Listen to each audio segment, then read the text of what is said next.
Hi, everybody. I'm Erik Schmidt. I'm the author of Black Tulip, The Life and Myth of Eric Hartman, the World's Top Fighter Ace. And Boulder Bookstore invited me to answer a few questions about the book and read a little bit from it, which I'm happy to do. I appreciate the chance. So let's get going. How did you first come across Eric Hartman's story? What was it about his story that made you want to write this book? Well, I always kind of knew who Hartman was, vaguely. I've always been drawn to aviation and history. It's what I think about all the time. I was in a conversation once with another writer who asked me about him. She was basically asking me to explain why I was so obsessed with aviation, and he came up, and the more we talked about him, the more it seemed like Hartman was a really important character who was also kind of mysterious and hard to resolve.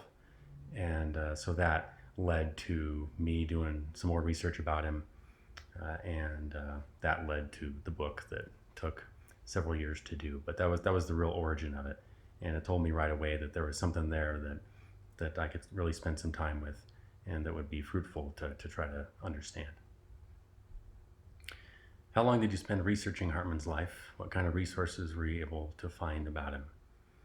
Well, the process took several years. I traveled to Germany early on, met some people who knew Hartman. Hartman died in 1993, but there's still plenty of folks around who knew him or have a lot to say about him. And there were experiences along the way that changed my perceptions and really influenced the book in ways I didn't expect. I mean, I met a gentleman who flew Comet rocket fighters for the Luftwaffe at the very end of the war. Another guy who was in Hitler Youth, emigrated to the US after the war, spent 30 years in the US Air Force, and is now a renowned Holocaust educator.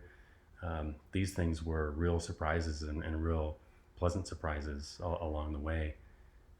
Getting to sit in the cockpit of a Messerschmitt fighter, the Bf-109 that Hartman flew, was also really evocative and fascinating. That I think put me a little closer to his experience sitting in that cockpit, but it also reminded me of how different my life is from his.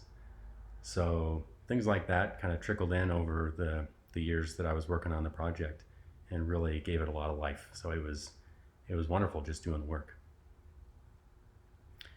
Given the history of Nazi Germany, how difficult was it to portray Hartman in as accurate a light as you could? I wouldn't say it was any more difficult than another subject. I mean, I tried to be just as serious with the research and put my ideas through as much of a test as I would normally. Nazi Germany is depressing, and it was, I think writing a book is probably always an endurance race in some way. That made it a little bit more so because there's kind of a fatigue that comes with that topic area. But then there were times in the writing and research where I was uplifted by what I was learning about, and so it was just a matter of endurance, but it was worth it, definitely. Who were the people who reinvented Hartman's story? What was their motivation for taking out the more problematic areas of his life? Well, I wouldn't say they reinvented it as much as they were the original inventors. Early on, after the war, in the beginning of the Cold War, there was a group of aligned writers and commentators who were very close to Hartman and soldiers like him and very protective of him. And so they established kind of the baseline understanding and the baseline way of talking about these German soldiers' lives and contributions. And that lasted for decades, basically unaltered. And so that was one of the things that I observed once I started researching his life and got really interested in, because I thought, okay, well, we're a few decades removed from that. Maybe now is a good time to just sort of step back a little. With this book, I wanted to kind of remove the adrenaline from the story and just sort of sit with it and look at it in a broader kind of way and just see what else was there.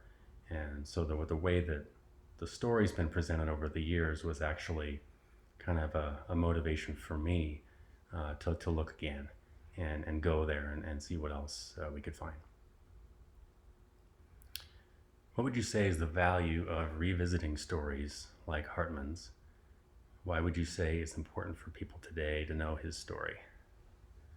Well, I mean, history is always worth reevaluating. Um, I've always thought of history as very practical, actually, which kind of surprises people sometimes, I guess.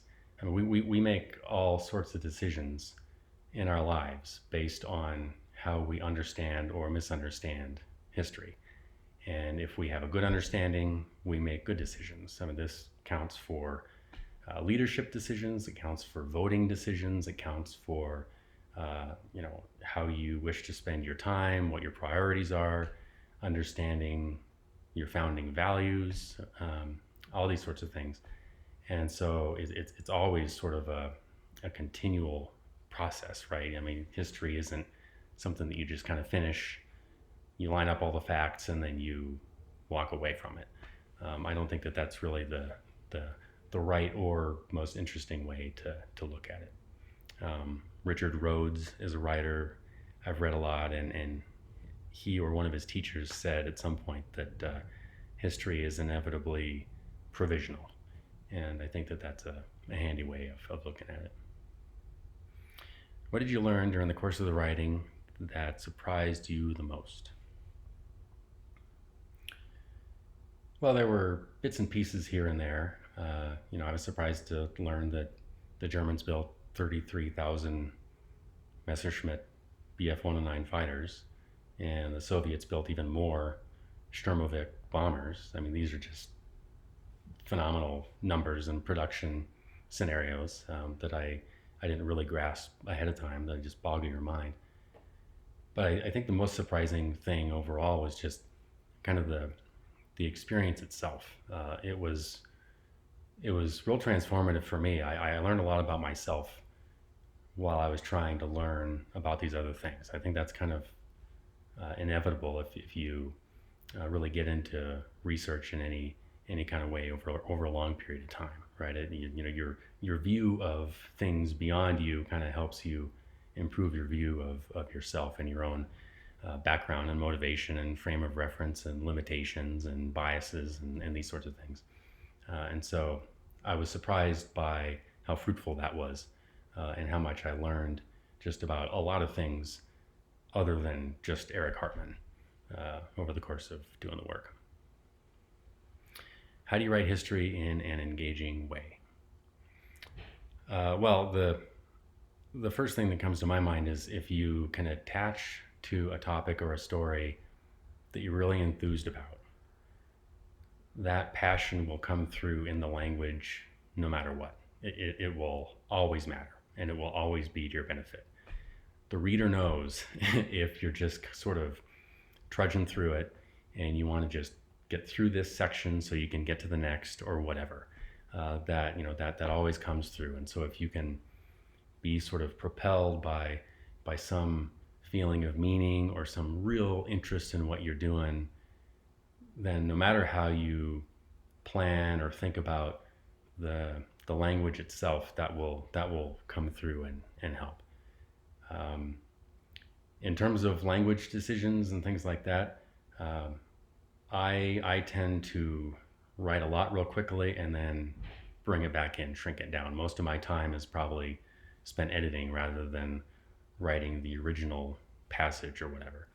And so I think just trying to be aggressive sometimes with paring things down and only putting in what the reader needs or what serves the narrative, that's always an asset. When you're researching history, there's always a bucket full of facts you could use. There's always, the weather report from May 8th, 1945 or whatever.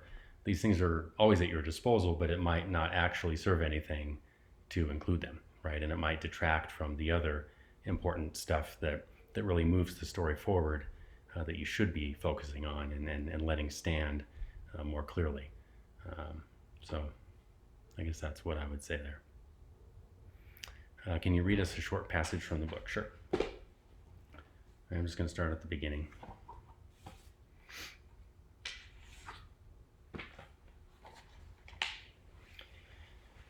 Look at them. They were so young, and yet they were so incredibly, historically deadly. When people talk about history's best fighter pilots, they usually talk about the Luftwaffe's Experten, those coolly efficient men whose performances in World War II can stretch believability. Plenty of people with plenty of justification would call them the finest cohort of pilots produced by any Air Force in any war ever. And given how much air combat has been digitized and depersonalized in the last few decades, they will almost certainly never be matched. Erik Hartman is the highest scoring Experta of them all. Over 2.5 years of war, the rock-jawed Luftwaffe Blonde claimed 352 enemy aircraft shot down over the frostbitten Eastern Front. One pilot, 352 enemies destroyed. By contrast, the top American ace of the war, Dick Bong, scored only 40 kills in the Pacific Theater. There are a few good reasons for this that have nothing to do with talent, the biggest among them being Hartman's target-rich environment and the Germans' policy of keeping their aces at the war front until they were killed, captured, or the war ended. They didn't rotate out after predetermined tours. Hartman was one of the fortunate ones for whom the end of the war came before death or debilitation. His knack for staying out of other men's crosshairs meant that he survived a staggering 1,404 combat missions, 825 of which put him in the company of enemy aircraft. His kill total makes a little more sense when you do the math. Hartman averaged 1 kill for every 3.99 missions, or 1 for every 2.34 missions that involved air combat. Other pilots, albeit for briefer spans of time, posted higher averages. And with each month that went by, Hartman acquired even more know-how, initiative, and success. It probably isn't a stretch to say that by the end of the conflict, he knew his enemy's planes and tactics far better than most of the pilots flying them did. His survivability also came from unusual mental and physical endurance, as well as the many talents he developed early on when the Germans took their time training recruits in dogfighting, aerodynamics, and mechanical systems. The difference between Luftwaffe pilot training in 1941 and 1945 is drastic.